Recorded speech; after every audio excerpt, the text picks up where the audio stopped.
I'm going to turn it over to a man that was in your seats not too long ago. He's a great guy. Really appreciates his engagement with the Rainier Institute, with the Block School, and has had a really cool career. So do I have your microphone, Sam? Are you using this one? Okay, well, I'll give it over to Sam Kulikoff. Thank you. Thank you, Ben. Appreciate it. So before I get into the Pioneers and what we've built there and with all of the marketing and media that we're doing today, wanted to give just a kind of a pre-story to that on my journey to that point, right? So even launching the business and even having the ideas for the businesses and how that all came to synthesis. So when I was going through high school, I was a really creative person. I liked the arts, I liked history, I liked music, things like that. Didn't really know much about business at all, pretty much nothing. And I just went into college kind of not really knowing what I wanted to do. I was at KU as a freshman, was there for a couple years, and I felt like it wasn't exactly real life to me. And I felt that I needed to go somewhere like downtown Kansas City, where it was going to be a little bit more diverse, a little bit more like real life, where people were really a little bit maybe more focused on their careers. No knock at KU, is more of just, when you're at college, out of town, you're just hanging out, right? And I wanted to get serious and really figure out what I was wanting to do. So during that time, I was trying to figure out things that I could just do for fun through passion, right? I didn't really think about it as a job. I was starting out doing different things in the music space, working at recording studios, starting small side hustles in nonprofits, trying to maybe raise money here, work with a charitable organization there, and just following my passion. I liked working with kids. I liked working with music. So there was a time where I was teaching courses at Paseo Fine Arts Academy, and just trying to figure out like, hey, how do I take this creative, version of myself, but then apply it into a position where I can create a career, right? Because ultimately, creativity is awesome, but we all want to graduate and we need to get jobs, right? I mean, that's the real thing, right? So yeah, you love stuff, you have a lot of hobbies, but we have to figure out how to put the tire to the road and actually move it forward and find success. And so that really was only made possible because I thankfully made that initial decision to come to Kansas City. I lived in Overland Park my whole life, but I was in Lawrence, then I came here. And then when I was at UMKC, I met some fantastic professors, all of whom are still here today. There's too many to even count, but they were all super important to me because it wasn't the ventures I was building then. I'm sure they've said this a bunch, but it's not what I did in eScholars I do today, right? Like they were helping me build something that didn't necessarily go anywhere specific. It was just more of an idea, right? And so they helped me build that out. But they gave me the tools, some of that confidence that I needed, a lot of the soft skills, right? And so then coming out of college, when we started our businesses, which I'll get into, I felt more prepared. I felt like I had gotten real feedback. I felt like I had gotten a lot of that soft skill knowledge I needed. And now it's time to cut my teeth, right? And really go after it. And so I graduated with an innovations management entrepreneurship degree. And I was like, well, let's just go for it and try and build something. So I was working a job with my dad at the time, just part-time, trying to start the companies. And I just started with like, I need to make a little bit a month and then a little bit more and then a little bit. And then eventually I quit my dad's job, and he was fine to see that happen because I was like, I want to go do this. And so you set these real tangible goals for the things you love. And that's how you go after what you really want, right? You don't just have dreams and you just think about them all the time. You think about them, you obsess about them, then you put them to paper. You make sure you put a real framework around them. And the people at UMKC, when they're giving you that soft skill knowledge, that's what they're doing for you. And it's hard to see it maybe in the moment, but that framework, that internal framework, no one else is getting it outside of it. And I've worked with lots of folks that are from different educational backgrounds. Make sure that you're really soaking in that soft skill knowledge and not just thinking so much about what my business idea is. It's like, how are you emailing? How are you, communicating with people? How do you have what's your cadence and how you communicate with your clients or your partner, right? Those small things, they're going to change your career for the better if you pay attention to them. So now I'm going to go into our businesses, and then I'll go into, really into the Pioneers and what we're doing on the esports and gaming side. But before the Pioneers started, I launched a marketing agency called Social Apex. So in 2018, a month before I graduated, we started Social Apex. And within a few short months, things were getting a little bit more serious. We ended up finding some really talented people that came and joined our team, some of whom are in this room right now. And with them, we really grew a small group of people's vision into something that has touched a large corner of Kansas City, and with that nationally and globally in some parts, right? And so we've been really grateful to be able to work with brands like Charlie Hustle, Sporting Kansas City, the American Jazz Museum, the Negro Leagues Baseball Museum. And our agency is what really gave us that initial stepping stone to actually make this happen. So that's one of the really important things, is that before the Pioneers started, we created this agency and we found a lot of kindred spirits and people that had great skill sets. And so when it was time to start the Pioneers, we had some experience, we had clients, we had partners, we had connections, we had found founders, some good, some bad. And we were able to actually take this idea and bring it into life, because a lot of what goes on in the gaming space is media, marketing, and entertainment related. So it was a natural hop, skip, and a jump. But again, think about what I said with soft skills. We took what we learned at Social Apex and quickly applied that to Pioneers, and it allowed us to hit this sort of trajectory that a lot of other organizations never found. And thankfully, it's what's helping us stay pivotal and stay smart and stay active today. So let's get into what the Pioneers are. So the Kansas City Pioneers, we're pioneering gaming and entertainment. So this is our success right here. We have been around for approximately 6 years now, and we have attended 73 majors. And what that means is essentially appearing at AFC, like championship games, right? Like, so we're not talking about, small tournaments. We're talking about tournaments with lots of, attention, lots of awareness on Twitch, online, as well as a lot of attendance in person. So we've attended a lot of majors. And with that being said, we've brought home almost $1 million in tournament earnings. Right? That's just from our teams going out and participating in these tournaments. So along with that, we have built a massive streaming presence and a massive social presence, which has helped contribute to that number there on the EMV value. So that's our partner EMV. So we're allowing partners through our championship winning kind of format and building this brand and building these championship winning teams that are attending majors, bringing home trophies and winnings. Then brands are able to get involved in the gaming space, leveraging us as a vehicle while they take our advice, take our leadership as we bring them into gaming, right? Which we'll get into.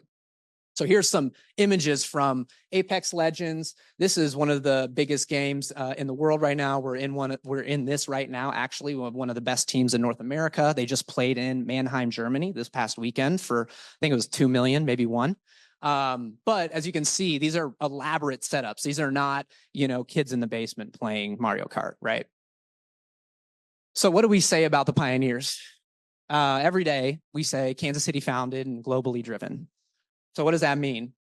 What that means is we are focused on building a team that is representative of a championship mindset here in Kansas City, but we want to bring that globally, right? And so we're here headquartered in Kansas City, but we participate around the world in multiple different sports, in multiple different countries, continents. We have multiple different, people from different countries, right? All play for us, right? We're talking about a global reach for a local brand like the Kansas City Pioneers is a massive achievement for us and for the city, because it allows us to find a vehicle as fans of gaming or entertainment to support our city in global spaces, right? We were just in Saudi Arabia, in Riyadh, wearing Kansas City Pioneers jersey, right? How many times are we as a city actually in these spaces? So we're going out there with passion and representing Kansas City by building these championship winning rosters, letting you all, support a team that has real caliber to go execute, but then also that's building a brand that's proud of its roots, but also excited for where it can go and the reach that it potentially could have. How do we build that reach though? Right? So we can get fans and we can build championship rosters, but it's not possible without partnerships. And that's something that I'll talk about a lot, right? Which is can't do things alone. And that's a lesson for you all in entrepreneurship side of things is you'll never succeed by yourself. I'm sorry to tell you, there's no AI shortcuts to win, one company with one CEO. That's not going to happen because people need people. And people need people to build companies because companies are people, right? The best ones are, and the best ones have brand in that way. And we've been able to build this brand because of a lot of these great partners and sponsors. So as you can see, some of the adornment and, we've got a lot of great brands from around the city that believe in the vision of what we're building and how we are making a footprint here with lasting effect in Kansas City, while also bringing their brand into spaces that they've never seen before. So we have Quick Trip, we have Price Chopper, we have the Army National Guard, Logitech. There's so many other brands brands we worked with like DoorDash, Jack Stack Barbecue, lots of different brands that are just excited about gaming and excited about what it could mean for them. And this is just some of our press and some of the things that we've been featured on. One of the most notable things is Mayor Lucas gave us our own day. So on our actual founding day of the 21st of July is Kansas City Pioneers Day in Kansas City. So thank you, Mayor Q. We love you. So about us, this is a lot of words to say that we are building this team since 2019. And by 2021, we were one of the fastest growing teams in North America. And now we are really still at that cusp, right? We're transforming the way athletes and gamers interact with fans, brands, and communities. And that's why we're still growing. And that's why you'll see where we have built something we're passionate about, but with real economic potential because of how we've positioned ourselves and how we're still attacking this industry as it continues to move forward. So this is, we won't go through these slides too deep, but this is just showcasing the teams and the things that they're involved in, the competitive tournaments are involved in, some of their viewership. So this is our Apex team of note. And, you know, for example, 2024, there'll be $4.5 million up for prizes just from one team, and we have 4, right? So their peak viewership is 567K with 189K as an average viewership. 567K, watching a live stream, I mean, that's a lot of arrowheads of people, right, for perspective. So we won't go through all of them, but these are all of our teams. We have Apex Legends. This is Brawl Stars. It's a mobile game. It's one of the biggest esports in the world, and we are literally one of the best teams in the world. We're going to the World Championship in Helsinki right now in November. So we've also got our Rocket League team, who's going to be competing in the World Championships next week in Dallas. So that's going to be awesome. Our boys from Down Under and OCE. And then we've got our eNASCAR team. So we've got the Quick Trip car, the Price Chopper car. Our boy Graham Bolin right now is in the running to make it into the playoffs for the eNASCAR championship, which means that if he's one of the top 4 drivers, he'll race at the NASCAR Hall of Fame in a sim racer, and he'll be able to win $100 grand. Last year, Denny Hamlin was there. Other people were there like that, notable figures. So kind of giving you a prelude to how we're like getting into a lot of spaces and getting into a lot of places with different sports, you know, organizations or brands and things like that. So let's talk about that. Creators and brand ambassadors, right? So all of our brand ambassadors, they're a mixture of these professional athletes and gamers. And the spoiler alert is a lot of professional athletes are gamers, and a lot of gamers are athletic, right? Like not super crazy to think about, right? Not all gamers are, you know, super focused on just being only gamers. There's a lot of people with brand out there. And so for us, we have connected those dots, and we found a union between, for example, athletes like Trey Smith, Nicole Hardman, and brands like those, Armani Watts, as well as Marcus Denman, and athletes of that caliber who are super passionate about gaming to the point where they want to be affiliated with our organization. They want to wear our colors. They want to wave our flag, because while they're building their brand in the traditional sports space, they know that for us, as passionate as we are, we're going to keep kind of trending in the right direction, and they get to be attached to a vehicle they can have pride in, but also execute gaming initiatives through, right? So, I want to do some sort of tournament or activation or brand deal. So we're creating these partnerships with people who maybe never thought of that before, because they see where we're going and they want to attach to us as that gaming vehicle, because folks don't necessarily know where to go. They don't know which way is up. So here's another photo. This is the World Championship for Rocket League in Dusseldorf, Germany. This is a lot of peeps. And I think there's probably like 400,000 live viewers for this, maybe 500,000 for this tournament. And that's over a long period of time. So as you can see up there in the top left, our logo is just up in the corner there on the banner.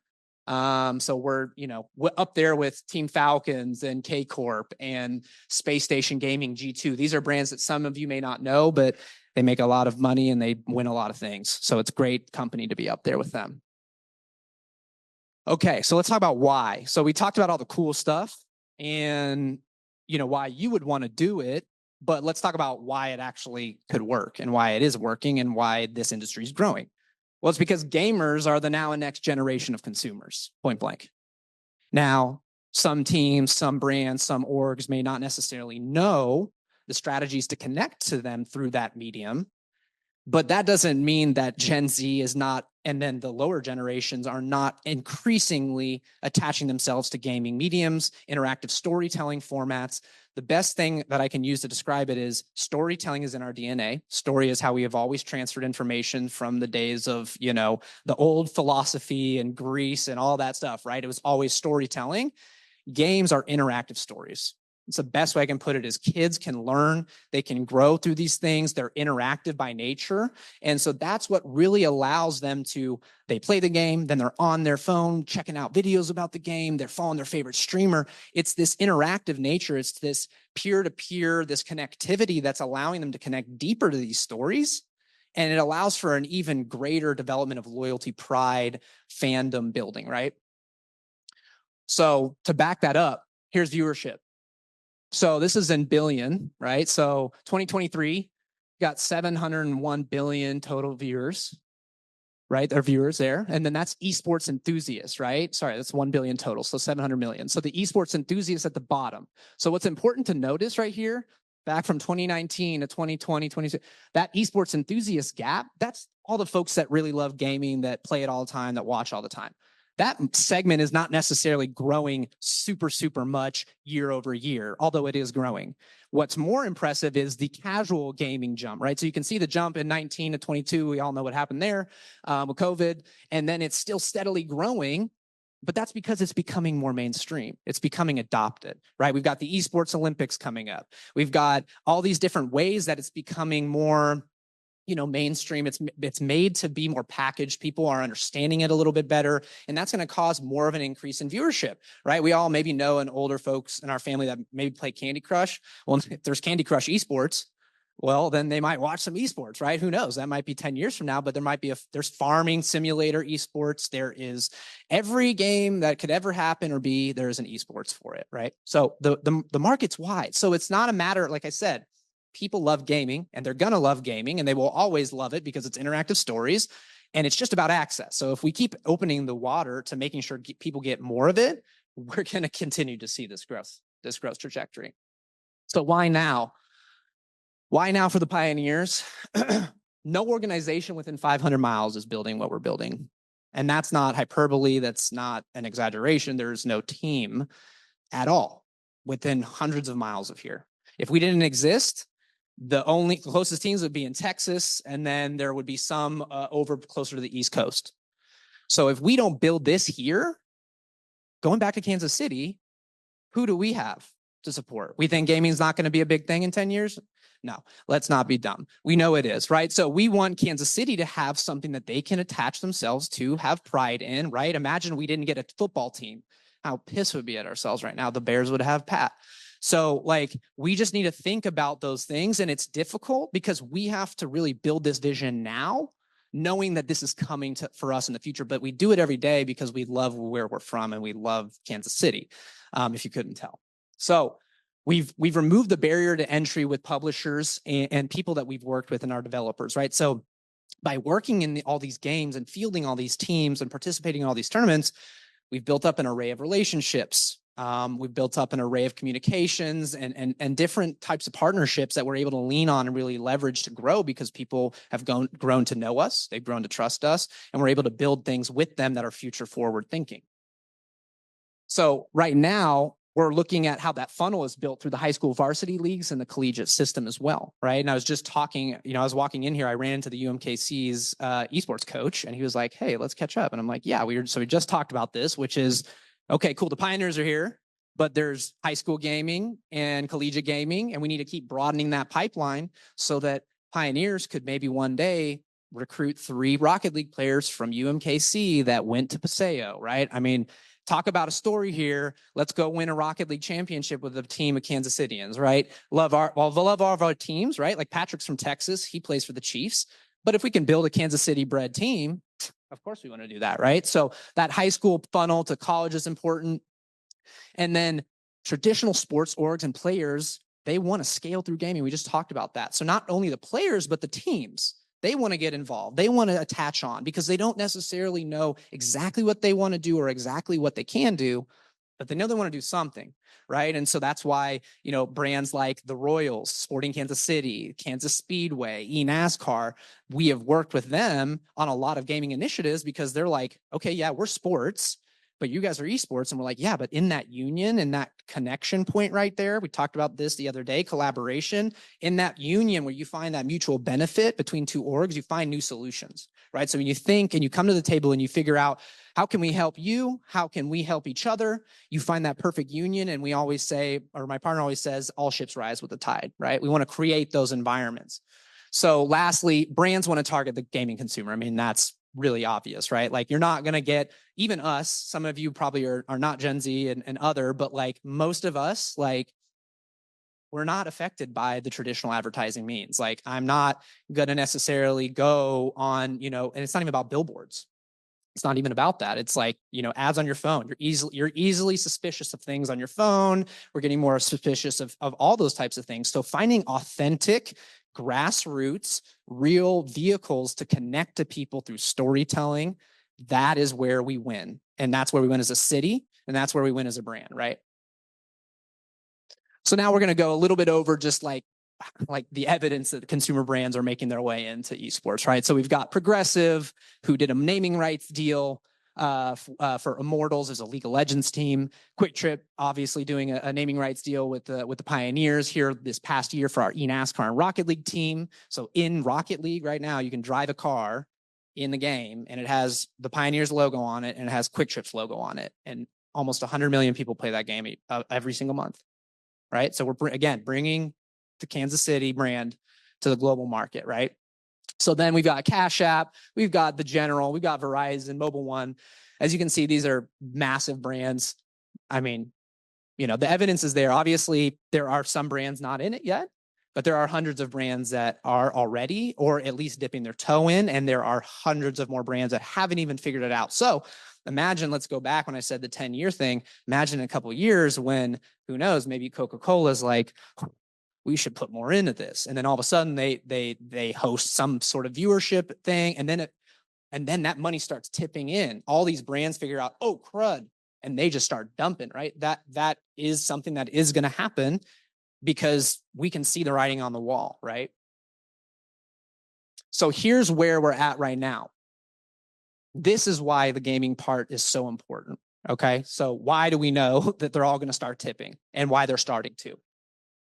That's how much buying power Gen Z has. It's 44 billion. And I didn't mess it up this time. That's what the B. And they demand personalized and high quality experience. They just don't participate. I'm like a Gen Z millennial cusp, one of them, but I'm the same way. Like I don't want something I don't like. Like I'm super particular about what I'm going to buy, and everyone's not that same, but I know a lot of us are skeptical, like I said, and really particular. We want our niche. We want our little products. We want to, if I could buy, you know, all my products from like my favorite brands and never work, like I would, right? You like your lane and you're like, cool, like let's stay with what we're familiar with, right? Here's the thing though, they want high quality and personalized experiences. That's not ads, okay? That's not ads ever. It never was, maybe in the 60s. And then it got flat, right? So you have to be creative. We have to be creating things that are unique and new, right? That's what we have to be doing. And that's why gaming is so palpable. It is that vehicle to market. It is that vehicle to connect to people. And it is not just about the Twitch stream. It's about how the athletes want to do things. The brands want to do things. The orgs want to do things. The sports teams want to do, everyone wants to do stuff together. And so when you have all these people in the room, you say, we as the Pioneers say, what do we all want to accomplish? Great. Let's make something new that accomplishes that for us all. And that is how we have built these unique solutions that like our eNASCAR event at the Kansas Speedway or Gamer Night at the Kaufman. Like these are things that we're building through this unique union and brainstorming of ideas, going back to soft skills, right? So lastly, attention span, we all know that, TikTok brain. They need attention span caught real quick. And then this is a big thing. 61% of US population identifies as a gamer. That's 200 million gamers in the US. I mean, that's a lot of people gaming, right? And like I mean, we know that there's not all these people currently tapped into this market. They don't even know. Like for me, I'm sure some of you are the same. I grew up, I was a, like not Elden Ring, Skyrim guy. I was, buff on that, but I didn't even know gaming was like a thing. Like I played COD, but I didn't even know there was this whole thing. Like, until we started this business, 6 years ago, I was a huge gamer, loved games, all that stuff, but didn't know it was there. Right. And so like I said, the access, once people start to turn their head and notice, they're going to start to really pay attention with their time and resources. So here's that opportunity, right? The global gaming market is projected to reach 282 billion with a B by 24 with significant growth potential. That's a massive market. And like I said, if we follow some of the kind of the thoughts that we were having, the thought patterns we were having initially, that's just the beginning, right? So, and it's 2024. So if that's just the beginning, we know where this is going, right? Like we know this is running it up. We know that there's nothing, like why would people not continue to expand and start doing more gaming? We know it is catching on like wildfire, more tech. People are getting access to more devices. That is continuing to open that channel up for people. So then we have an engaged audience of 200 million gamers, right? So they have strong engagement and loyalty. So what's the benefit of a gamer being a fan? Because they're picky, because they're really skeptical, when you win them over, you've got a great lifetime value with them, right? So when you win them over because they are super skeptical and you've built something in their language or something that they feel seen through, then you win. But that's why we connect back to Kansas City too, because we want to connect to that city pride. We want to stand for our values. We talk a lot about Midwestern values amongst Kansas Cityans, right? We want to make sure we're modest. We punch above our weight. We always go for what we want, those things, because we're often overlooked. And so it's not necessarily a Kansas City only mindset, but it permeates through what we're doing. And people see that along with the fact that we're representing at a championship level, and they become fans, right? So lastly, gaming fosters connectivity. 80% of gamers play with each other. I don't like playing by myself. Like I play with the homies, right? I don't necessarily want to load up on my own. So people know that. So again, there's other social value, right? So we haven't even gone into the educational value, STEM, all the stuff like that, but there's so much more there, right? So how does this scale? So what the Pioneers do is we recruit and build world championship caliber teams. We find those teams when they're maybe in a different stage, or they're reforming their roster. We find a new team that's been formed, but we always want to look for that new, maybe underdog. We're not going to get LeBron at the LeBron height, right? So we're going to make sure that we're going to get a team we can build up. So we partner with the publisher to put our brand in the game. So we do that with Rocket League, right? So we take the Kansas City brand with Quick Trip. Then we're inside Rocket League. Now 100 million people have access to, our brand and can play with our brand, hit the dankest trick shots in our brand, right? Like that's what they want to do. And we want them to represent us, right? And so then we create engaging content, right? So we got the awesome team. We partner with the publisher. So we have a path and an eyesight and line of sight on revenue, right? Because again, this is a business. We got to make money. Don't forget that. We are passionate. We love this thing, but we've got to grow and we got to make money, right? So we want to partner and get teams in games that we have that potential. There's some games you can't. So we're not going to go to those games. We're going to go to the games where Kansas City fans can support a championship team, while we can also find opportunities to drive revenues. But then once we find that, we have a good team and we have a partner putting us in the brand. Well, now we have the actual platform to create engaging content and drive social reach. So now we have the platform, we have the team goes wins. Now we're creating content. What does that do? That monetizes the fan base through sponsors, partners, subscriptions, and merchandise. We grow fans, we get bigger sponsorships, we get bigger partnerships, we sell merchandise, they buy the decal, etc.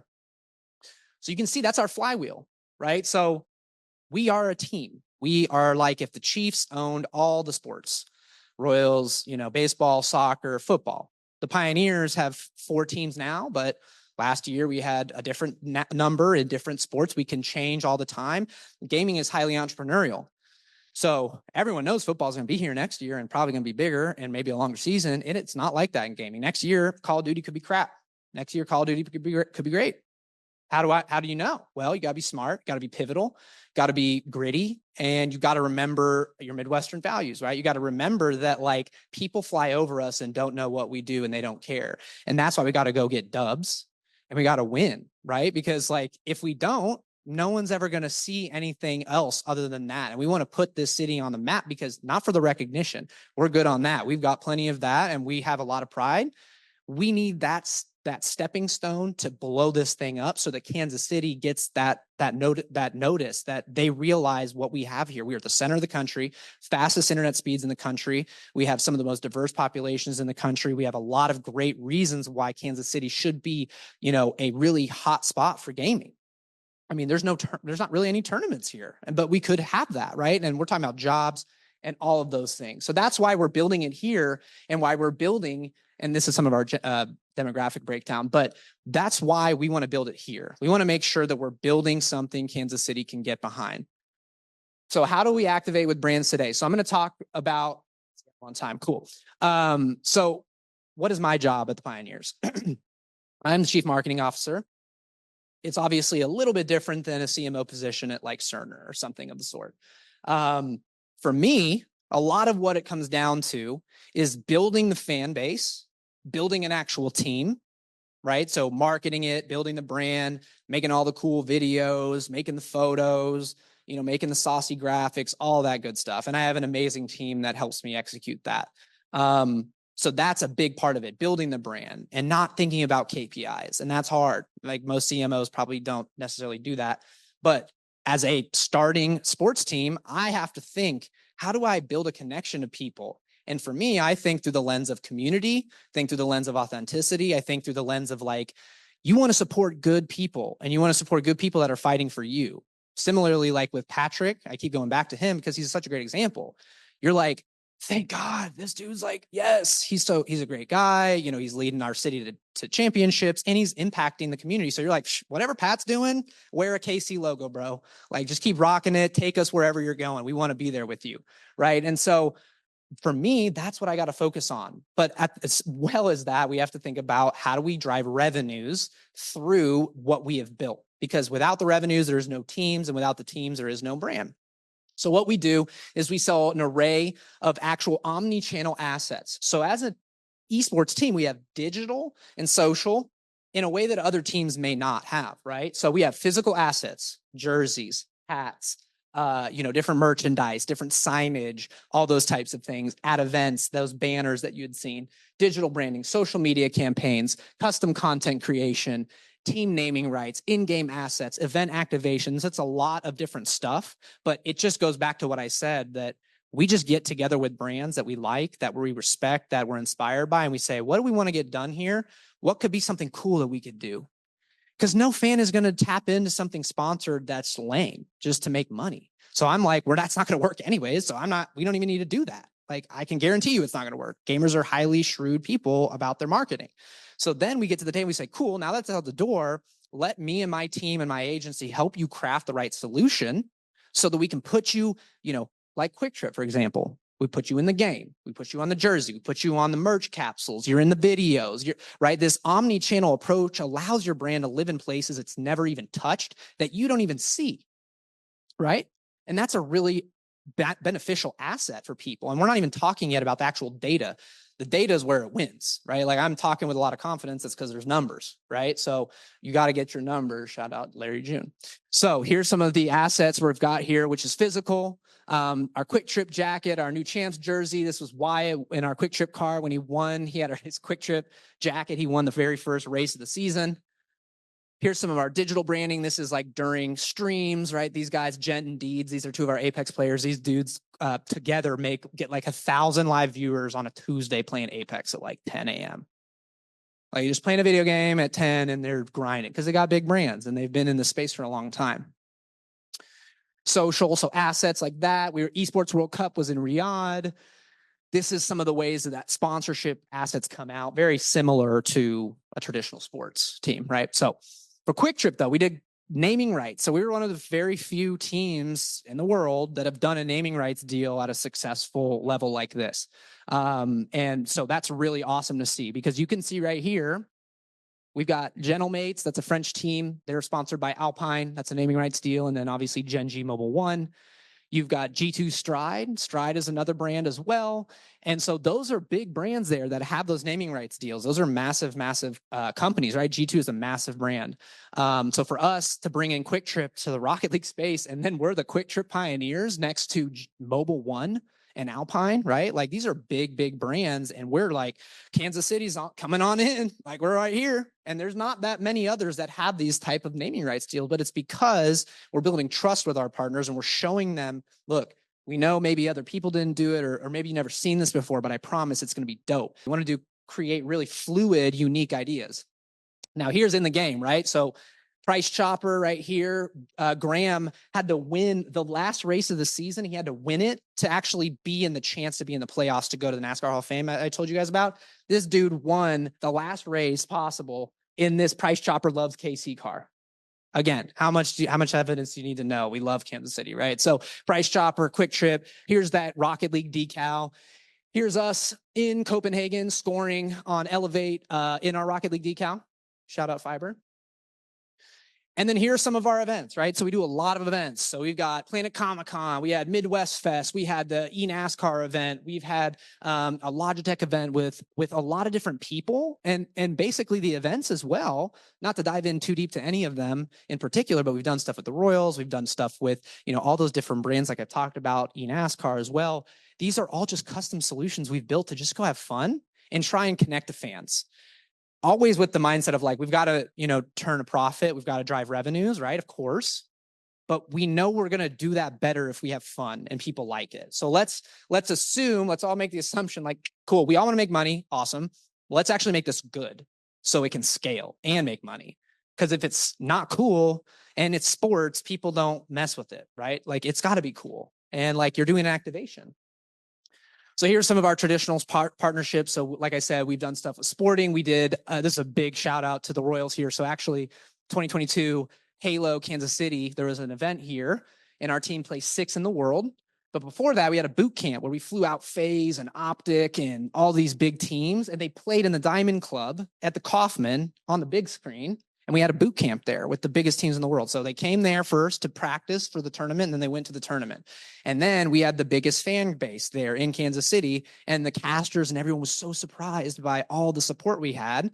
But to me, in my mind, I was like, they go to other cities and no one says shit about the teams because they don't care, because they don't have pride. They're not connected to them. They don't share anything with them. That's why it's so important we build this here in KC.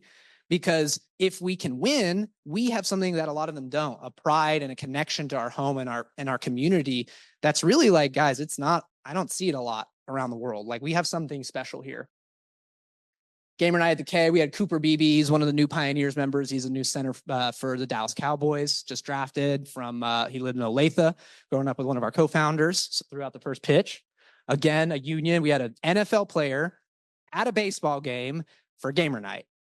Right? Like no one would like figure that out just off rip. You've got to come to these conclusions after really building partnerships.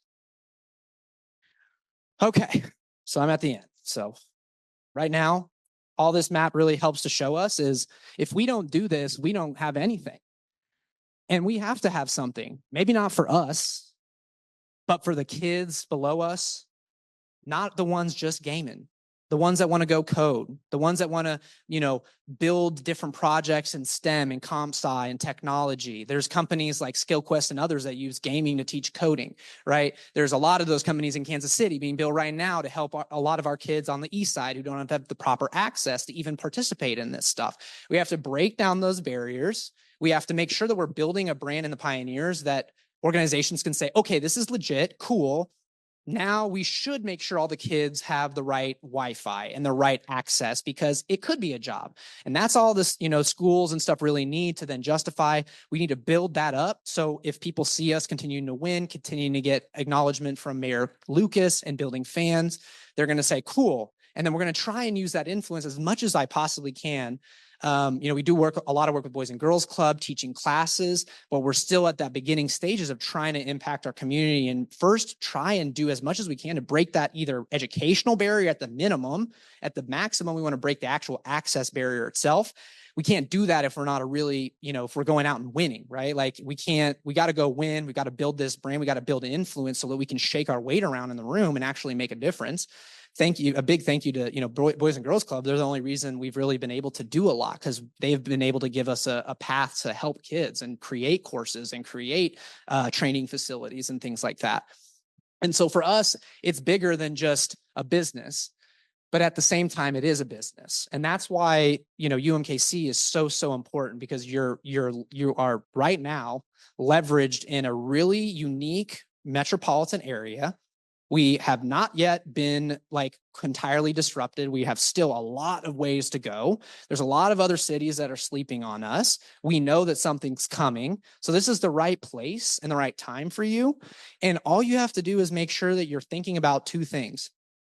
In this day and age, we have all the tools, especially if you're here right now. You have the tools to be successful. You just got to ask for help, got to find a buddy, right? But the main thing is you've got to get something that you're passionate about, but then you just got to put legs on it, and you got to actually find a way to move it forward and go. You don't need to make a bunch of money right when you start. I never thought I would be a sports team owner. No, we just got here because we love what we do. And it was hard. We've failed a lot of times. I've had two companies, one of them died, right? And it's great. I love it. Every day is amazing. You have to really embrace that mentality. So what I mean to say is here, when you're at UMKC, you have to make sure that you're failing as much as humanly possible and experiencing that small amount of grief so that you can mourn that initial idea and move on, so that you can continue to create what you're envisioning in your mind. Because it's never the first idea, but it is always something connected to what you love. So make sure you're using that as a compass, but remembering that it has to be anchored in reality. We live in one of the few places where you can really build a business and create wealth and break generational wealth gaps. That is true. You can do it here, and you can do it through gaming. But you got to make sure that you're building something you love and you're connecting to things that have tangibility. That I need to make $500 this month, $1,000. My whole journey started with just make $1,000 a month and you'll be good.